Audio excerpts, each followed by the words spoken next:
Hola a todos, mi nombre es Elmer Alexander Osorto Irías, soy estudiante de la carrera de Ingeniería Eléctrica en la Universidad Nacional Autónoma de Honduras. El día de hoy tengo preparada una presentación sobre modelos matemáticos utilizando ecuaciones diferenciales, específicamente modelos sobre propagación de enfermedades contagiosas. El enfoque de esta presentación está en la resolución de estos modelos utilizando métodos numéricos, pero primero les voy a dar una breve introducción a las ecuaciones diferenciales, a los métodos que vamos a utilizar y a los modelos que vamos a ver. Las ecuaciones diferenciales son modelos que se utilizan en ingeniería y en otras áreas de la ciencia para modelar fenómenos que involucran cambios de una variable con respecto a otra. Por ejemplo, para una ecuación diferencial de orden 1 tenemos la siguiente expresión, que se puede ver en pantalla.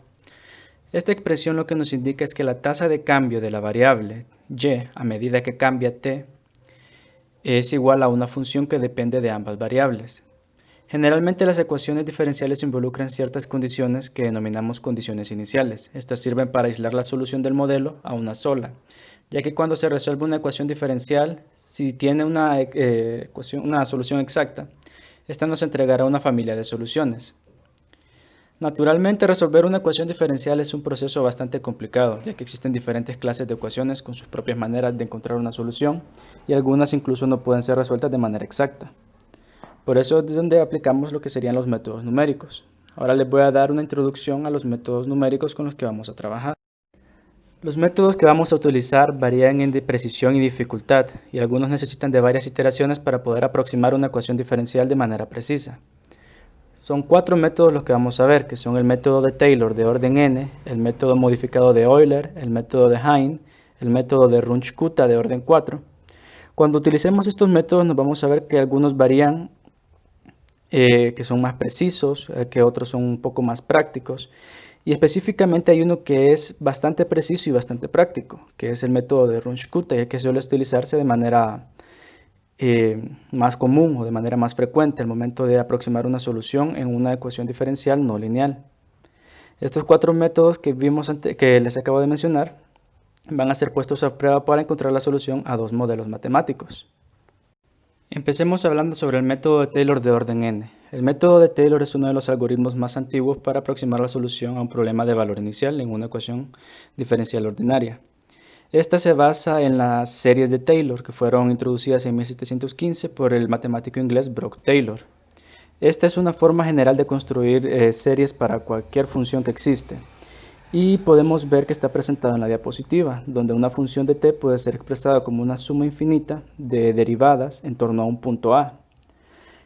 Aplicando esta serie podemos obtener un método numérico que se expresa un poco más abajo en la diapositiva, donde nos dice que la solución y de un paso más adelante va a ser igual a la solución y en un paso más el tamaño de paso por una función de Taylor de grado n, para este caso va a ser de grado 4, y luego nos dan nuestra condición inicial.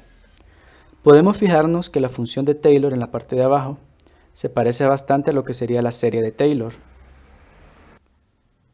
con la diferencia de que ahora la expresión que dice t menos a va a ser igual al tamaño de paso, y pues tenemos las funciones en torno a los puntos t inicial o del paso que esté utilizándose y y del paso.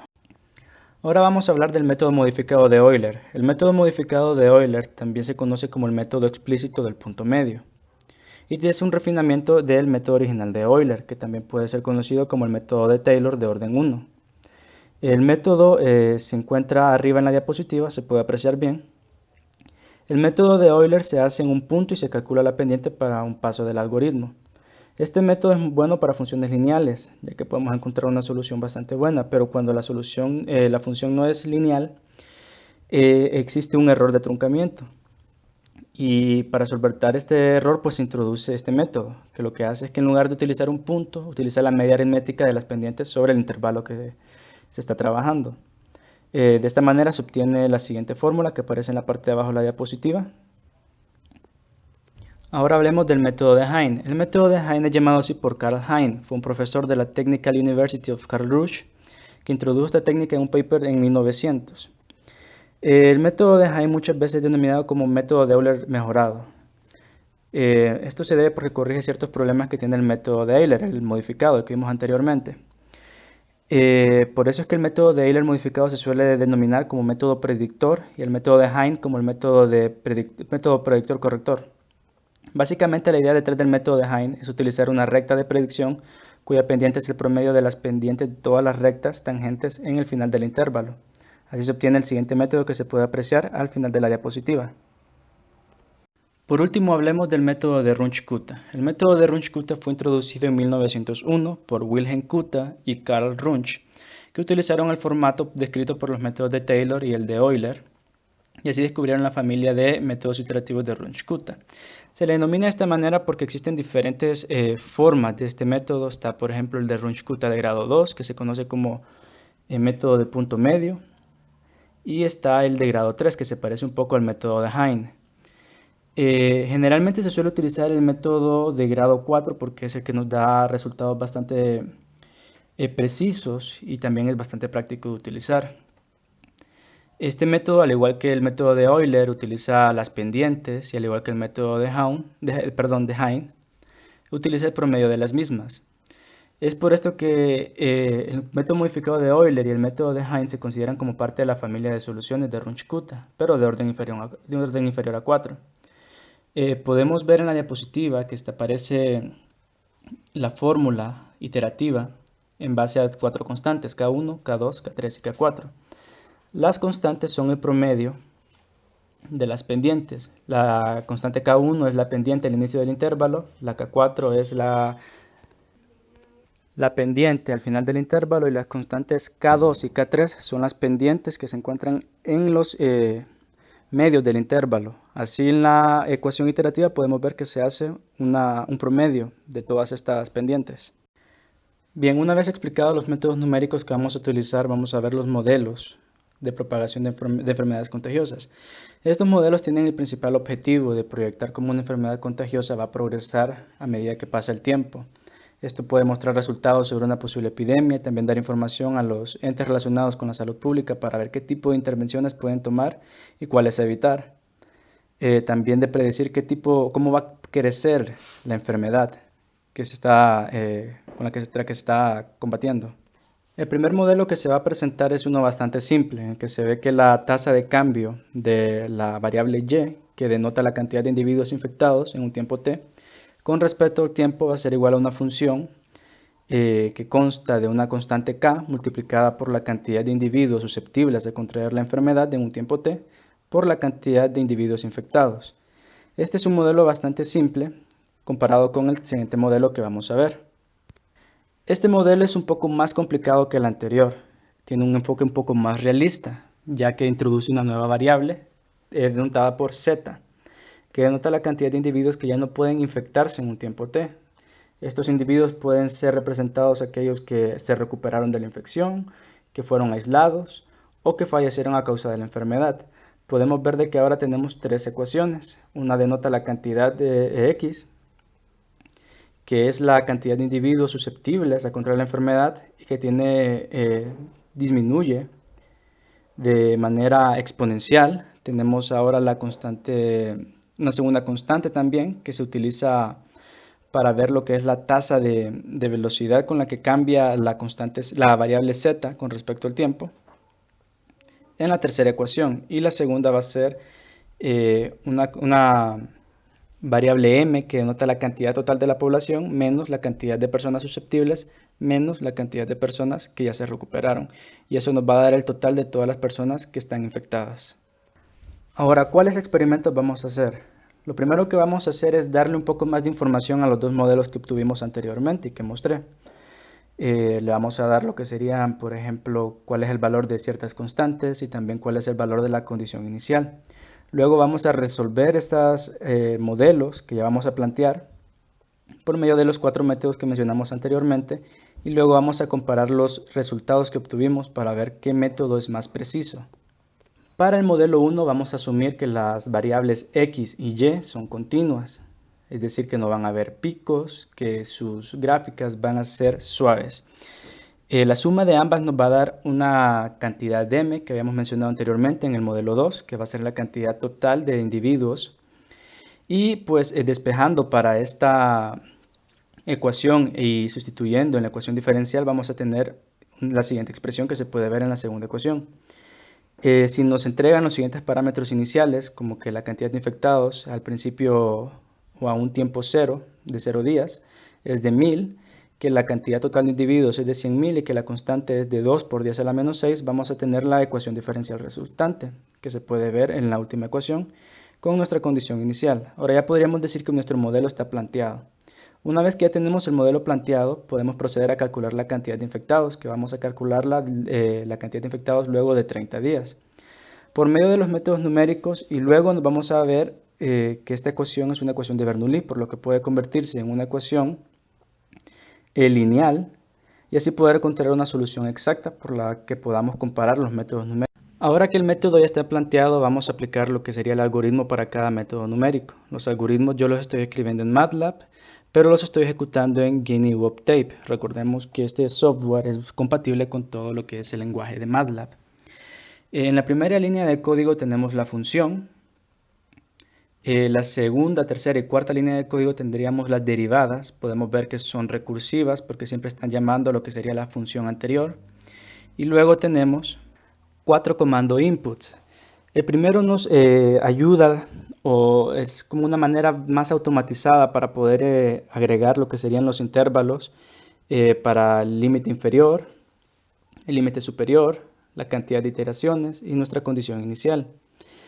Estos valores se los vamos a dar a lo que sería el tamaño de paso, que sería calculado con la fórmula que aparece ahí. También el límite inferior nos serviría para tener nuestro tiempo inicial. Y la condición inicial se la vamos a dar a lo que sería la variable W, que la variable W nos va a servir para aproximar la solución Y.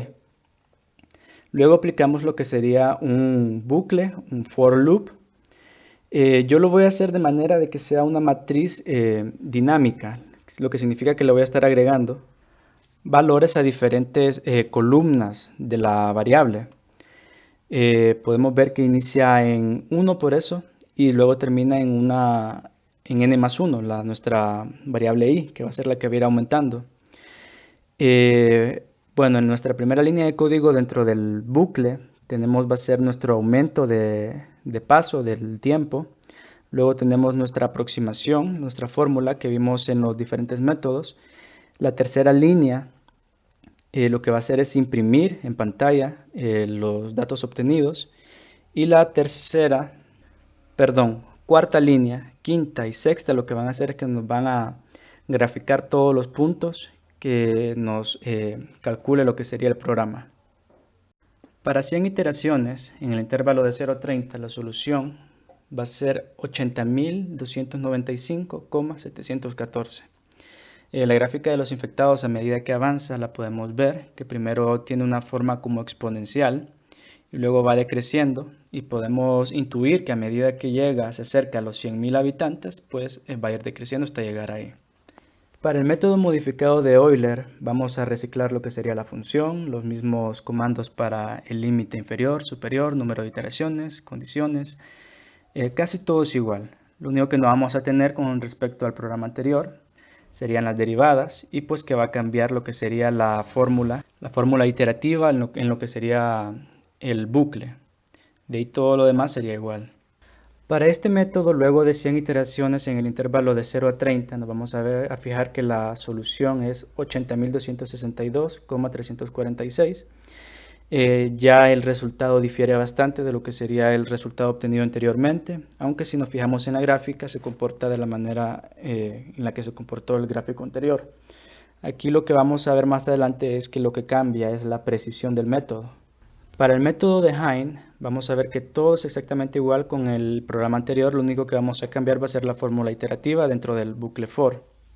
Para este método, luego de 100 iteraciones en el intervalo de 0 a 30, nos fijamos que la solución es de 80.295.444, que se asemeja bastante a la solución obtenida por el método de Taylor. La gráfica se sigue comportando de igual forma. Ahora, con el método de Runge-Kutta, de nuevo, se vuelve a reciclar lo que sería toda la parte de los comandos input, de la función. Todo es exactamente lo mismo, pero cambia también la fórmula iterativa, y ahora tenemos que agregar a nuestro bucle for lo que sería el cálculo de las constantes K1, K2, K3 y K4. se pueden ver que están expresadas dentro del programa.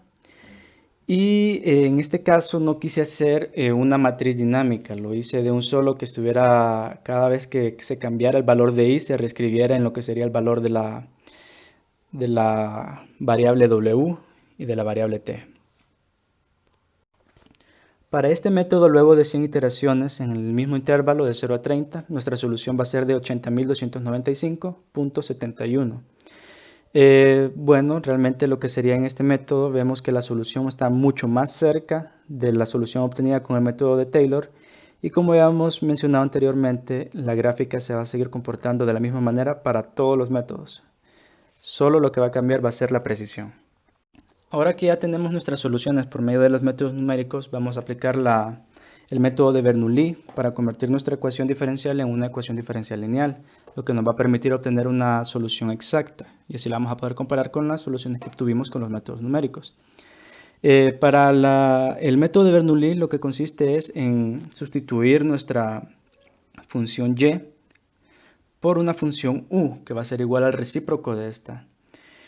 Podemos ver que la ecuación original está dada en la primera ecuación de la diapositiva, pero aplicando lo que sería la sustitución, nos queda una ecuación diferencial solo en los términos de u.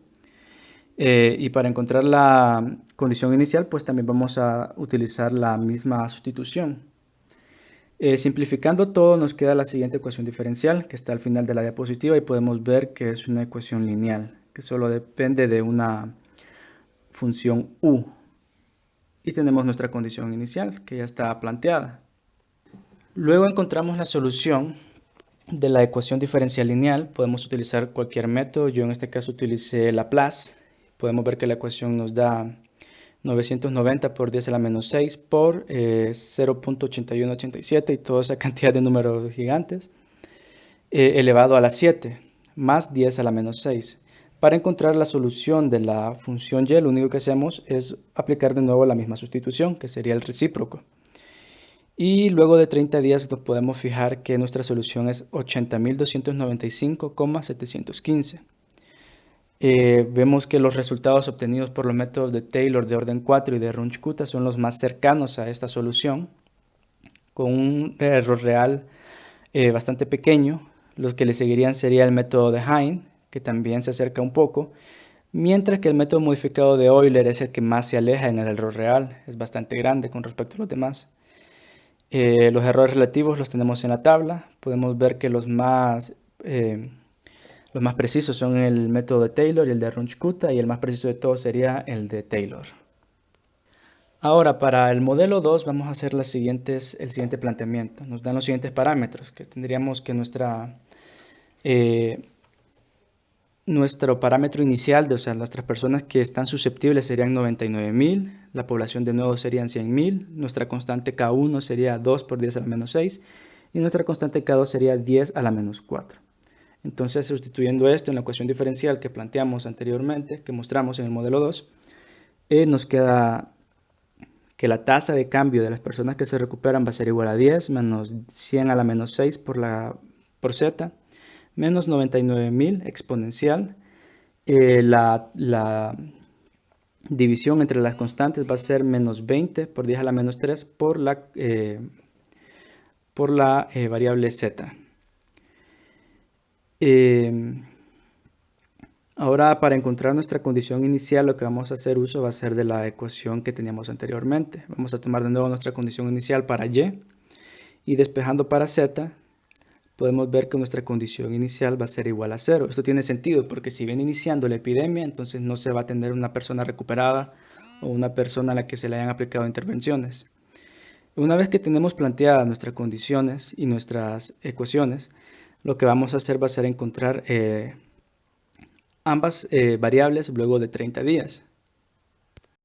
Ahora de nuevo vamos a utilizar los algoritmos que utilizamos anteriormente. No va a haber muchas diferencias, solo en las funciones. Como podemos ver en el algoritmo que tenemos para el método de Taylor, que es lo único que cambian realmente es la función. Y de nuevo son recursivas, ¿verdad? La solución que tenemos luego de 100 iteraciones para el método de Taylor en esta nueva función, vamos a tener que la cantidad de recuperados es de 80.59 y luego de sustituir este valor en las demás ecuaciones, vamos a tener que las personas luego de 30 días susceptibles serían 19.751.007 y las infectadas serían 80.168.39. La gráfica podemos ver que se comporta de manera exponencial. De nuevo, este comportamiento no va a variar en los demás métodos, solo la precisión. Tenemos lo que sería el método de Euler, de nuevo solo cambiando la función. Para este método, luego de 100 iteraciones, tenemos que la cantidad de recuperados va a ser de 80.49. Realmente aquí no difiere mucho. La cantidad de personas susceptible va a ser de 19.792 y la cantidad de personas que están infectadas son de 80.128,8. De nuevo, la gráfica se comporta de manera similar a la anterior. Para el método de Hein también solo cambiamos la función. Para este método, luego de 100 iteraciones, tenemos que la cantidad de recuperados o personas que no pueden contraer la enfermedad son de 80.58. Las personas susceptibles serían 19.754.7 y las infectadas serían 80.164.7. Aplicando el método de Runge-Kutta también solo se cambia la función. Tenemos que con este método luego de 100 iteraciones, tenemos que la cantidad de personas que no se pueden encontrar la enfermedad es de 80.58. Las personas susceptibles serían 19.754.3 y las infectadas serían 80.165.1.